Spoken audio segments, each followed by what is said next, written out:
मैं भी एक आम आदमी हूँ, एक आम नागरिक हूँ मैं भी। तो जो रोज़ रोज़ की समस्याओं से बाकी सभी मेरे भाई बंधु जूझ रहे हैं, उन्हीं से मैं भी जूझ रहा हूँ। तो गलियों का सारा जो गंदा पानी है वो जाके झोड़ों में ला दिया है, जबकि झोड़ों में नहर का स्वच्छ पानी। आज तक भी क्या हमारे हर गांव को हम एक रनिंग ट्रैक नहीं दे पाए बच्चों के दौड़ने के लिए, ताकि बच्चे अपनी फिजिकल की तैयारी तो कर सकें। ये कहीं ना कहीं इसमें हमारे कुछ एक आधा जयचंद हमारे अपने निजी स्वार्थ के लिए कोई ना कोई लोग बाहर वालों से, और आपने देखा होगा निजी अभी तक जितनी भी घटनाएं हुई हैं जिनमें भी पकड़े गए लोग, मेन इसमें हाथ आता मेवात का। अमित जी वादे राजनेता करता है, एक आम आदमी वादा नहीं करता है। और मैं तो आम आदमियों के बीच का आदमी हूँ, मैं कोई राजनेता नहीं हूँ, मैं कोई किसी भी रूप में भाई राजनीति से जुड़ा हुआ आदमी नहीं हूँ। मैं तो एक आम आदमी वापस से हम जैसे भाइयों के बीच में से निकला हुआ। प्रोग्राम फिक्स करके हफ्ते में 10 दिन में मैं हर एक सरकारी स्कूल का खुद निरीक्षण करूँगा, क्योंकि मैं शिक्षा क्षेत्र से जुड़ा हुआ हूँ, तो मुझे शिक्षा की अहमियत का पता है। और मैं मानता हूँ कि हाँ, हर इंसान की इतनी काबिलियत नहीं है कि वो प्राइवेट स्कूलों की भारी भरकम फीस भर। सर, बहुत से प्रत्याशी आएंगे मैदान में जी, लेकिन लोग आपको ही क्यों चुने, आपको वोट क्यों? नमस्कार, आप देख रहे हैं स्टेट न्यूज़ हरियाणा और मैं हूं अमित अमन। इलेक्शंस का जो दौर है वो अगले चरण की तरफ बढ़ रहा है। साथ साथ हम बात करें जिला परिषद के इलेक्शन की, तो तैयारियां लोगों ने अपनी ज़रूर कर ली हैं। चाहे अगर सरकार की बात करूं या फिर चुनाव आयोग की बात की जाए, उन्होंने चाहे तैयारियां की हो या ना की हो, लेकिन लोगों के मन में सब कुछ तय हो चुका है। और जिस भी प्रत्याशी को मैदान में आना है, उन्होंने भी अपना मन बना ही लिया है। कुछ प्रत्याशी हो सकता है कि बाद में आए, लेकिन मन बनाने की जहाँ तक बात है वो सभी लोग बना चुके हैं। अब अगर मैं रेवाड़ी के जिला परिषद की बात करूं तो वार्ड नंबर 1 से जो प्रत्याशी होने वाले हैं, भावी हम इनको प्रत्याशी भी कह सकते हैं, भावी जिला पार्षद भी कह सकते हैं, तो ये जो प्रत्याशी रहेंगे वार्ड नंबर 1 से रहेंगे, इनका नाम है सुरेश कुमार यादव, जो कि बउआ गांव से हैं और आज हमारे साथ मौजूद हैं। तो इनसे भी हम जानेंगे, क्योंकि ये भी अब की बार इलेक्शन फाइट करना चाहते हैं, तो इनसे हम जानेंगे कि आखिर इनके जो मुद्दे हैं वो क्या रहने वाले हैं। और भी बहुत सी जो चीज़ें हैं वो आपके सामने, इनसे हम जानेंगे, तो आप भी अपने बाद में विचार बनाएं कि आपको क्या करना है। सर, स्टेट न्यूज़ हरियाणा में आपका स्वागत है। बहुत बहुत धन्यवाद अमित जी। सर, सबसे पहला सवाल तो ये है कि आप हमें ये बताएं कि आपने आखिर कब ये लगा कि मुझे राजनीति में आना चाहिए, और आप राजनीति में आना क्यों चाहते हैं? अमित जी, मैं अपना लोगों की सेवा पिछले 8-10 साल से कर रहा हूँ। मैंने अपने स्कूल कर रखे हैं, 4 मेरे स्कूल चल रहे हैं फ़िलहाल। 3 प्ले स्कूल हैं और एक सीनियर सेकेंडरी स्कूल है मेरा गाँव निमोट में कर रखा है, और एक सेड़ंग में, बउआ में और सिया में। ये 3 मेरे प्ले स्कूल चल रहे हैं। तो लोगों के बीच में सेवा भाव को देखते हुए मैं अपने प्रयास तो हमेशा से कर रहा हूँ। रही बात राजनीति की, तो राजनीति एक लोगों से सीधा जुड़ाव का माध्यम है, जिसमें आप किसी भी रूप में, सीधे रूप में लोगों के बीच जाकर उनकी सेवा कर सकें। तो जब मन में आपके सेवा भाव हो तो आपको उस फील्ड में ज़रूर आना चाहिए जहाँ पर आप सीधे डायरेक्ट रूप से लोगों की सेवा कर सकें जी। बहुत सारी कमियाँ देखी हमने कि जो लोगों को राजनीति के रूप में जो सरकार बहुत सारी सेवाएं दे रही हैं वो सीधे उनके माध्यम से पहुंच नहीं पा रही हैं। तो कहीं ना कहीं राजनेताओं की इच्छा शक्ति की कमी है।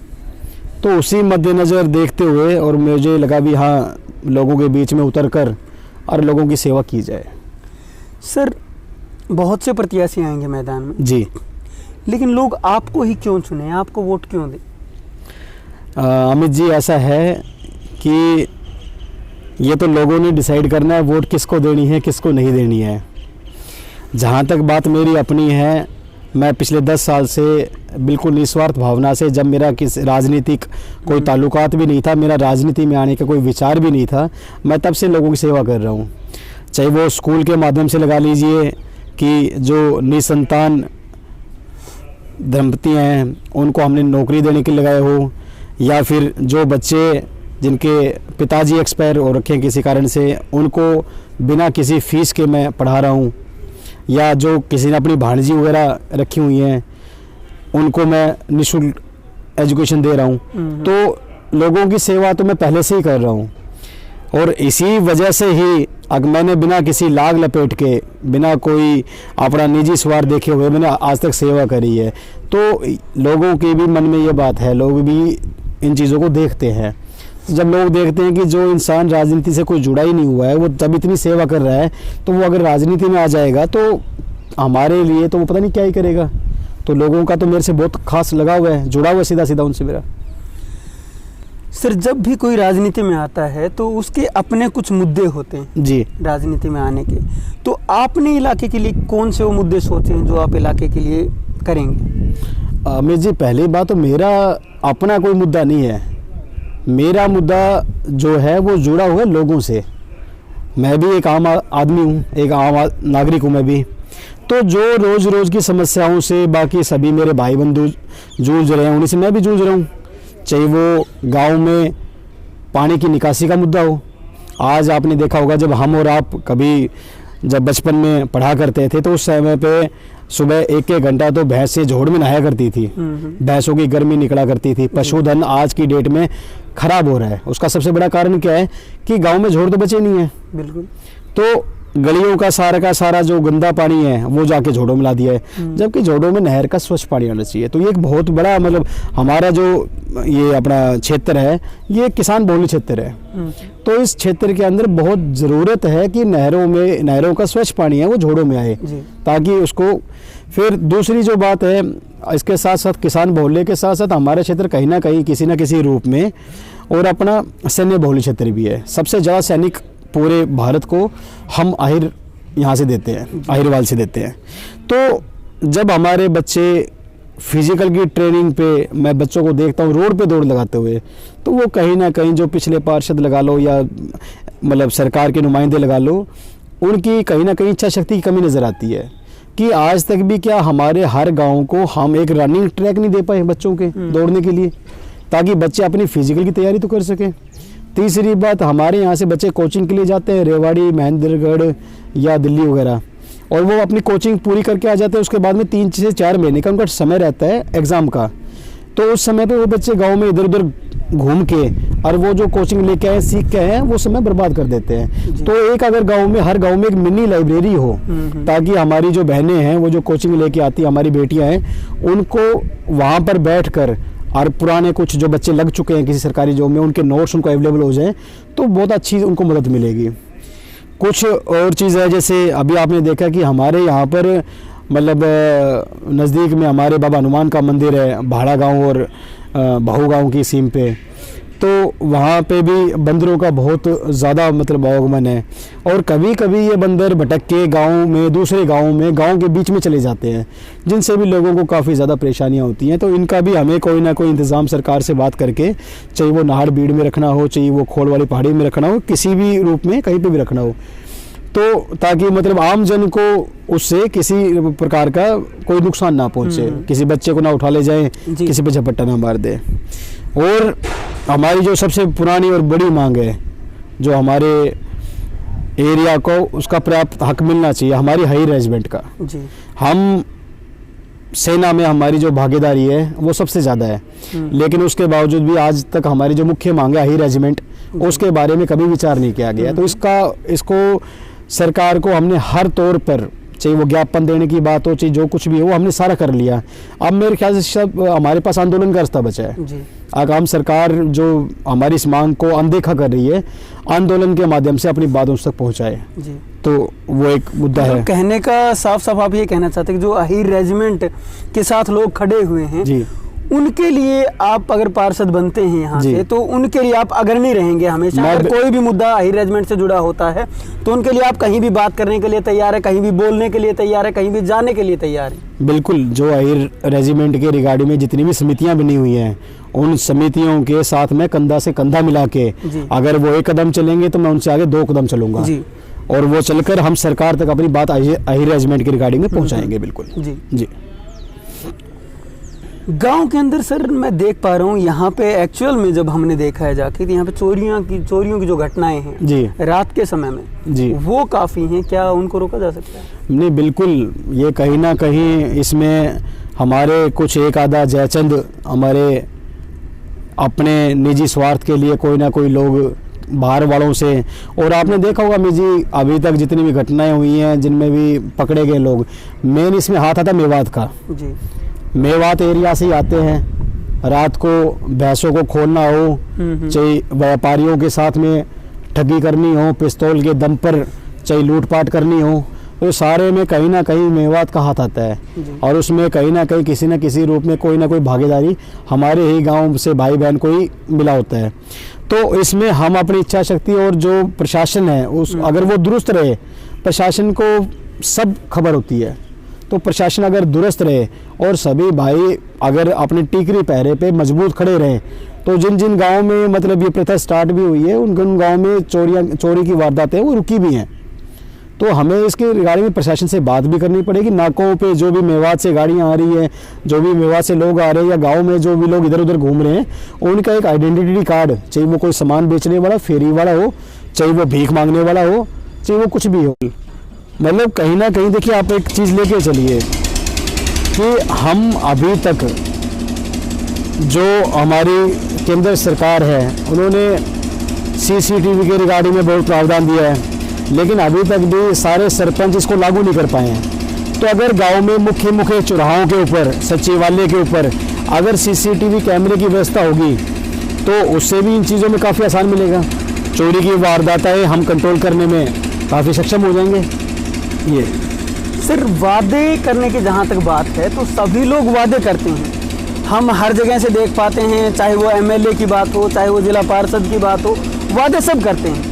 चाहे अगर हम MPs की बात कर लें, वादे वो भी कर देते हैं, बड़े बड़े वादे करते हैं, लेकिन उन वादों को निभाते नहीं कभी भी। तो आप पे लोग कैसे विश्वास करें कि आप अपने वादों को निभाएंगे? अमित जी, वादे राजनेता करता है, एक आम आदमी वादा नहीं करता है। और मैं तो आम आदमियों के बीच का आदमी हूँ, मैं कोई राजनेता नहीं हूँ, मैं कोई किसी भी रूप में भाई राजनीति से जुड़ा हुआ आदमी नहीं हूँ, मैं तो एक आम आदमी वापस से हम जैसे भाइयों के बीच में से निकला हुआ। तो हम तो वादा वो करेंगे जो हमें मुमकिन लगेगा पूरा होता हुआ, और हम तो देश की, अपने भाइयों की, क्षेत्र की आवाज़ को बुलंद करने के लिए आगे आ रहे हैं। चाहे उसके लिए हमें किसी से भी टक्कर लेनी पड़े, चाहे किसी के भी सामने जाके बोलना पड़े। तो मेरे वादे अकेले के वादे नहीं है, मेरे जो वादे हैं वो पूरे के पूरे क्षेत्र के वादे हैं। तो उनको तो लोगों को सुनना भी पड़ेगा और वो पूरे भी होंगे। अगर हम यहाँ पे देखते हैं तो जो शिक्षा के हालात हैं वो बहुत ज़्यादा अच्छे नहीं हैं यहाँ पे।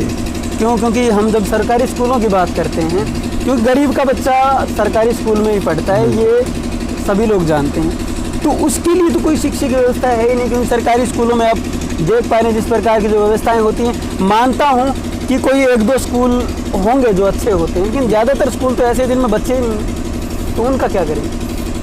अमित जी, बिल्कुल बहुत ज़रूरी है शिक्षा ही। आज की डेट में, आज की तारीख में अगर आप शिक्षा की बात करें तो सबसे महत्वपूर्ण चीज़ों में से एक आती है। और कहीं ना कहीं इसमें पंचायत की इच्छा शक्ति की कमी होती है, जिसकी वजह से गाँव में शिक्षा का स्तर जो है सरकारी स्कूलों का वो गिर जाता है। तो उसमें एक समिति बना के, और हम हर गाँव, मेरे गाँव वार्ड के जो 15 गाँव हैं, और 15 गाँव में मैं प्रोग्राम फिक्स करके हफ्ते में 10 दिन में मैं हर एक सरकारी स्कूल का खुद निरीक्षण करूंगा। क्योंकि मैं शिक्षा क्षेत्र से जुड़ा हुआ हूं, तो मुझे शिक्षा की अहमियत का पता है।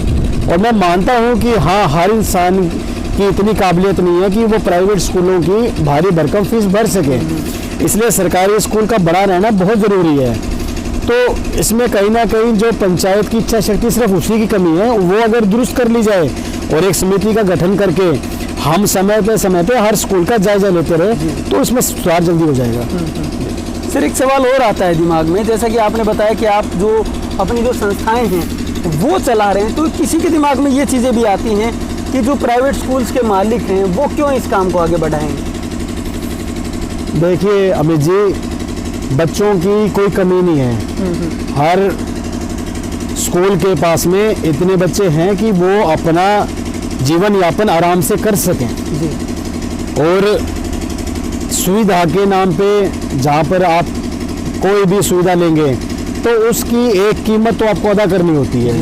यही प्राइवेट स्कूलों का है, वो भी अपनी पूरे दिन भर की सुबह 6 बजे से लेकर रात को 9 बजे तक पूरी मेहनत करते हैं, चाहे वो स्कूल का मालिक हो चाहे वो टीचर हो, वो भी अपनी पूरी की पूरी अपनी मेहनत करके और तब अपना जीवन यापन कर रहे हैं। तो वो बात तो उनकी पर्सनल हित की रहेगी, लेकिन जहाँ पर बात एक सामाजिक तौर पे आती है, तो सामाजिक तौर पे आप देखा जाए तो हमारे पास में अभी भी गरीब तबका बहुत ज़्यादा है जो प्राइवेट स्कूलों की फीस देने में असक्षम है। तो उनके लिए सरकार ने फ्री एजुकेशन, शिक्षा मुफ्त कर रखी है। उसका सबसे बड़ा कारण यही है ताकि वो इंसान जाके अपने सरकारी स्कूल में पढ़ सके।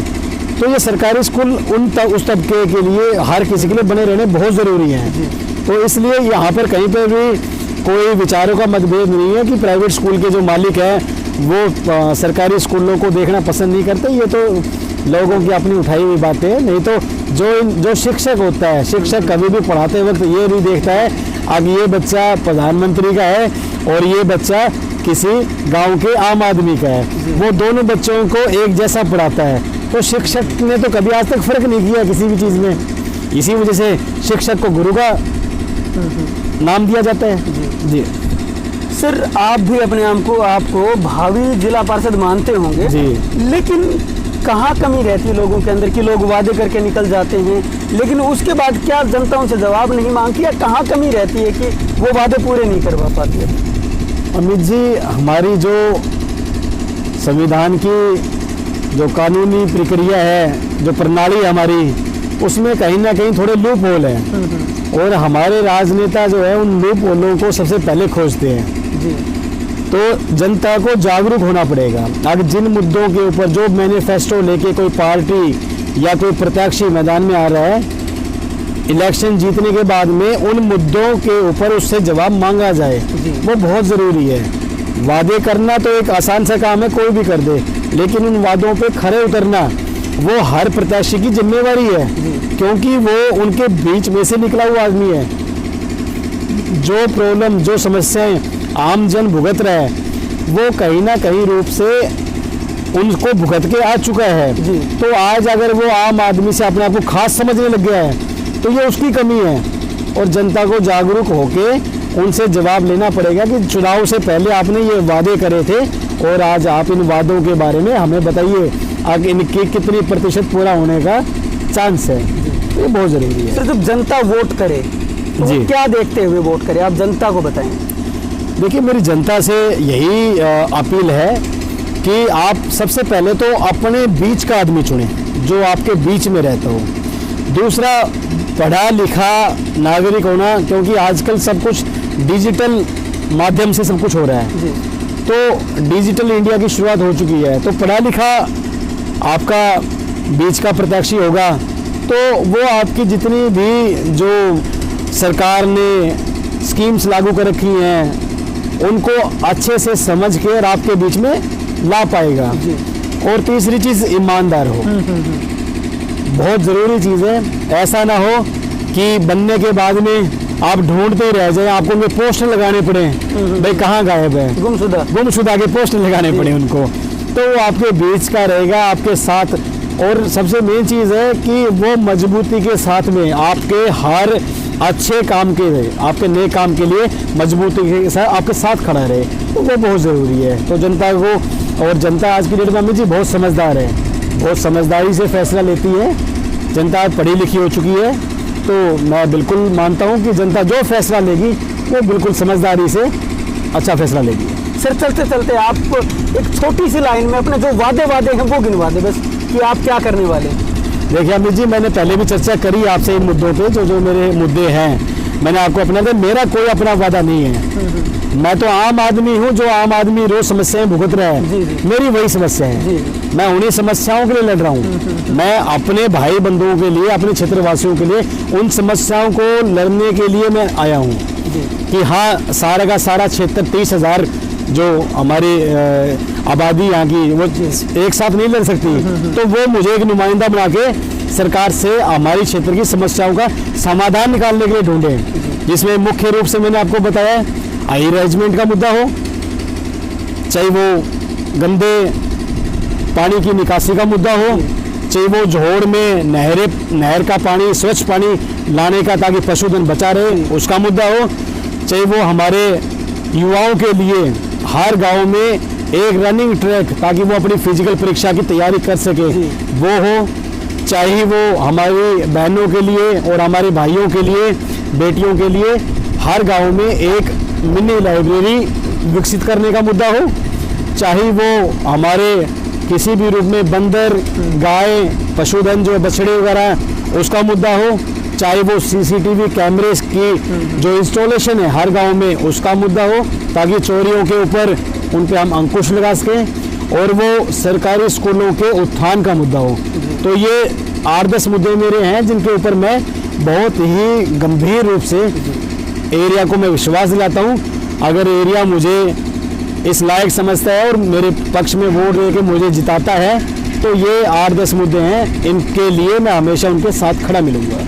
सर, आपने हमें आज समय दिया, इसके लिए आपका बहुत बहुत धन्यवाद। अमित जी, बहुत बहुत शुक्रिया आपका, आपने हमें जनता के बीच में रूबरू करवाया, बहुत बहुत धन्यवाद आपका। तो आपने जैसा कि देखा, सुरेश यादव जी ने अपने हर मुद्दे गिनवाए हैं, और आपको कौन से मुद्दे इनके पसंद आए वो भी आप नीचे लिख करके ज़रूर बताएं। लेकिन इस वीडियो को आप ज़्यादा से ज़्यादा शेयर करें ताकि आप सभी लोग जान पाएं कि आप लोगों के मुद्दे क्या हैं, और अगर आपके कोई और भी मुद्दे हैं तो वो भी आप कमेंट बॉक्स में लिख करके बता सकते हैं कि ये हमारे मुद्दे हैं, ताकि आने वाले जिस भी कैंडिडेट का हम इंटरव्यू करेंगे तो उस बारे में आपके लिए हम उनसे वो जान पाएं, वो सभी मुद्दे जो आपके गांव के हैं, जो आपकी गली के मुद्दे हैं या आपसे जुड़े हुए मुद्दे हैं, वो सभी मुद्दे आप हमें लिख भेजिए। आप सभी को राम राम, नमस्कार, जय हिंद, जय भारत।